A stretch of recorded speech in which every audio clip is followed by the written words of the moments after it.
La banalité des personnages du film de Xavier m'a ému.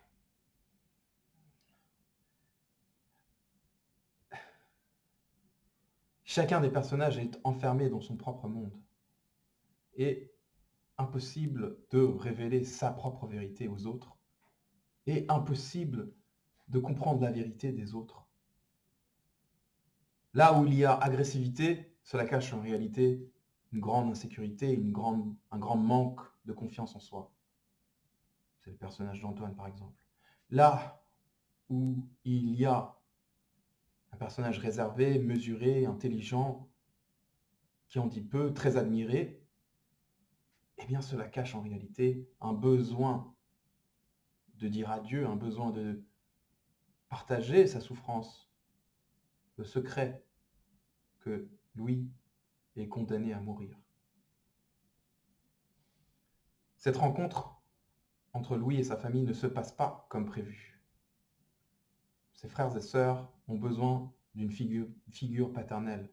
Ils rejettent la faute de leurs propres insécurités sur le manque d'une figure paternelle, que Louis comblait pendant de nombreuses années. Et Louis, de son côté, il a besoin de dire adieu, parce qu'il sait qu'il va mourir.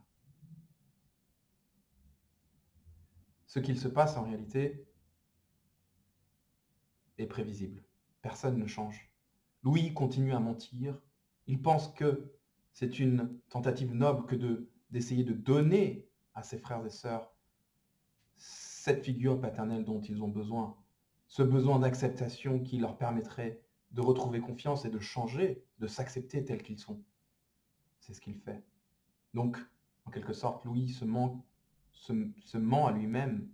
Il manque à sa propre essence. Il se supprime. Il aurait voulu dire adieu.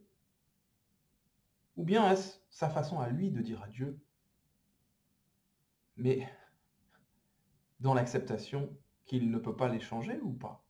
S'il vraiment acceptait qu'il était incapable de les changer, il leur dirait la vérité et non ce qu'il fait, c'est-à-dire essayer de jouer cette figure paternelle dont ils ont besoin, derrière laquelle ils se cachent pour continuer à agir de manière dysfonctionnelle.